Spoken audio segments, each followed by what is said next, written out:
Chapter 6. The mile-square stable pasture, so called because it was nearest to the stables, was a terrain of startling wildness and beauty. A broad runway of level grass went along the county road fence on the south. North and west it ran into low hills with a sparse, erratic growth of large twisted pines, and the soil here was a shallow layer over a mountain crag, which broke through everywhere in cliffs and sharp stone teeth. Out of the rock clefts grew pines and junipers. At the base of the cliffs were caverns in which were skeletons and piles of bones, remnants of wild animal orgies. The cliffs overhung fragrant little dells where mushroom and larkspur and strawberry plants pushed up through the loam and pine needles.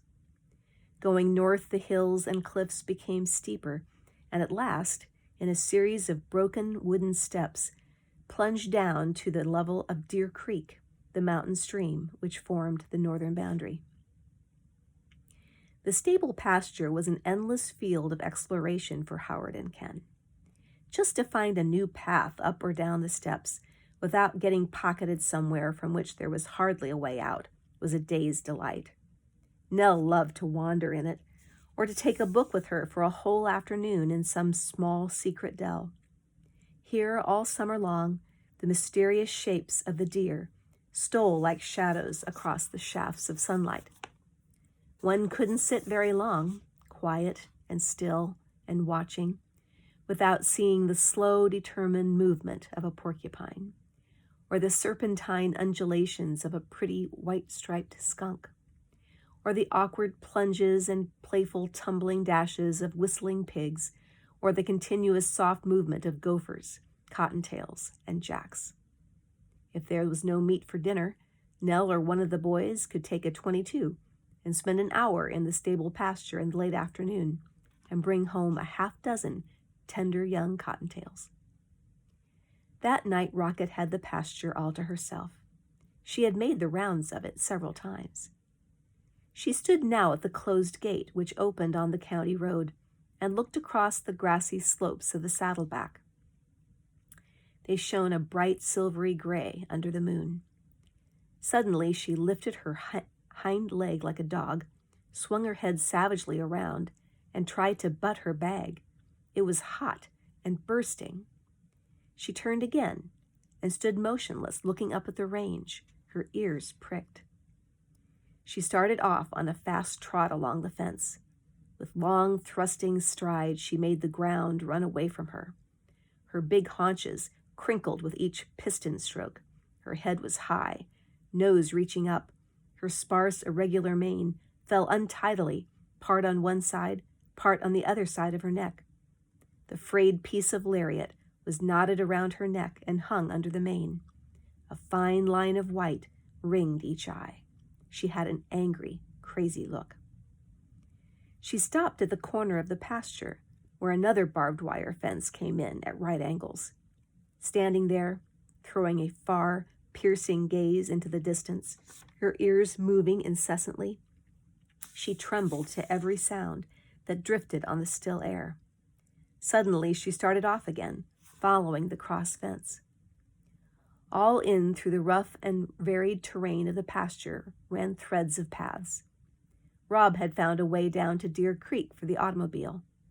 The horses knew it from birth and covered it all, clawing their way up, leaping from ledge to ledge, sliding down on their haunches, sure-footed as mountain goats. For an hour, Rocket scoured the pasture, crashing down the steps to Deer Creek, forcing her way through the thicket on the other side of the stream, standing at the northern fence, sniffing.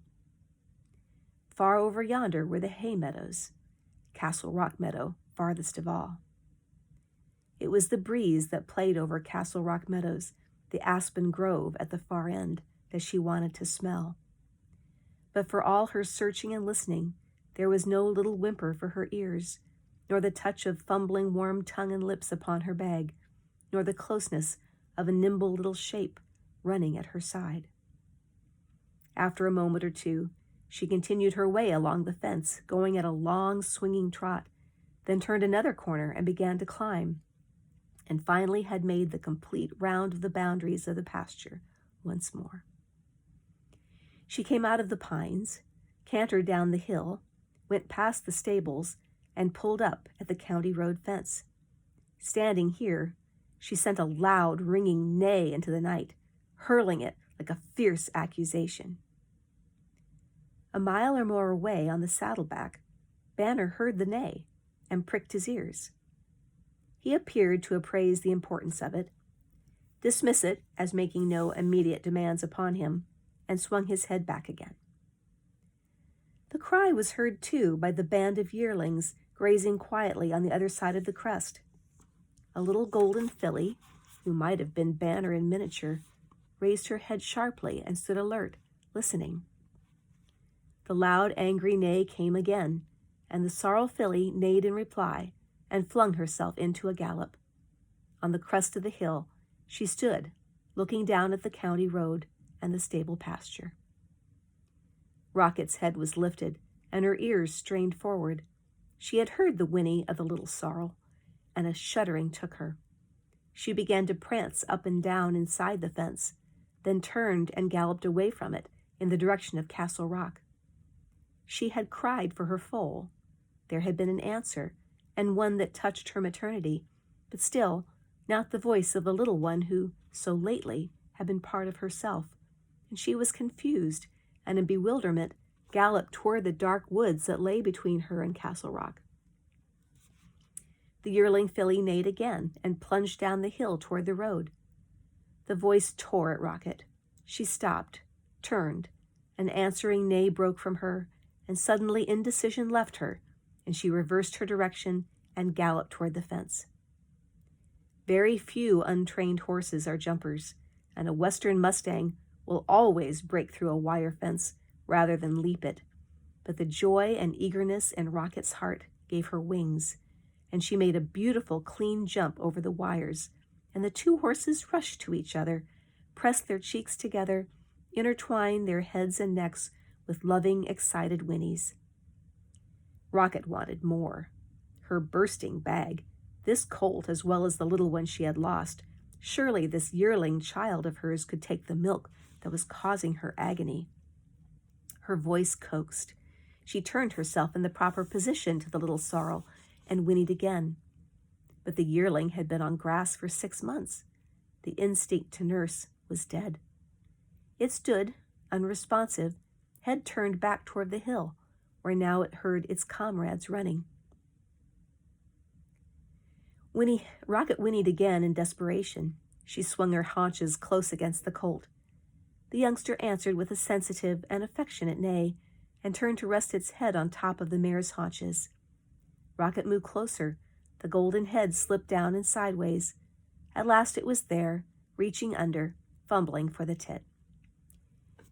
Rocket stood motionless, her head benched over the haunch of the nursing yearling.